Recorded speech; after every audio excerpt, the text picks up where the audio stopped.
Stephen, you know I expect your public ass munching, but can you keep it reasonable for Christ's sakes? We all know Melanie expects to be called a style icon. Trust me, I mean, she's been paying her stylist almost $8,500 a month out of my political PAC fund for 2 years. Well, actually, the MAGAs and rhinos have been paying her stylist almost $8,500 a month for 2 years. Melanoma. And I don't pay for a thing out of our own pockets. That would be stupid when I have a cult throwing their paychecks at me. Believe me, and malaria can't possibly be expected to have enough taste or style on her own to select her own wardrobe, trust me. So, of course, she has to pay some chump to tell her what to wear. And, of course, it has to be a French name chump, because we all know that's the classiest. Like, if you can afford to cover everything in gold and show the world that you're rich, even though you feel like a worthless little husk of a human being inside, because your mommy never held you enough, believe me.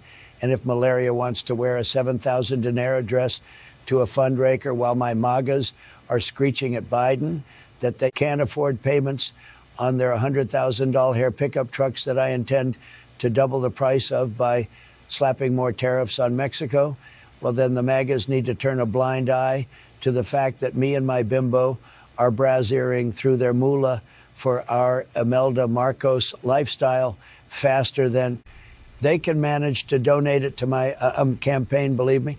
Plus, it's not like any of it goes to my wardrobe. I still look like a potato dressed in a suit off a rack in a Goodwill, for Christ's sake. My trousers have to be so wide to disguise the diaper that I might as well be in clown pants, and my ties look like they're tucked into my socks. Don't even ask about my weird forward-sloping dementia stance that makes my suit jacket pockets look like they're stuffed with Sudafed. No, I'm no style icon, Stephen, but the fact that you think so explains a lot about your own appearance. Trust me, it's shocking your wife lets you leave the house some days, but then I guess like the rest of us strong MAGA men, your wife is a shut up until you're spoken to. Bimbo, am I right? Keep her in her place. That's how to do it, believe me. But Stephen, tone it down on the style BS, because believe me, nothing good will come out of pointing out that between Malaria's clothing stylist and her hairstylist and the price of her wardrobe in 1 year, any middle-class American could have bought and paid for a very, very nice house. Okay then, Stephen, now go write me some more.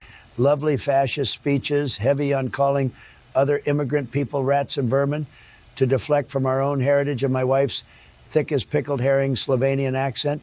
You may come and kiss my tiny little hand. Good, now take a hike. Scavino, go around the room with the wet wipes and clean off everything that Jew touched. Yes, the usual scrub down. But first, bring me a Coke.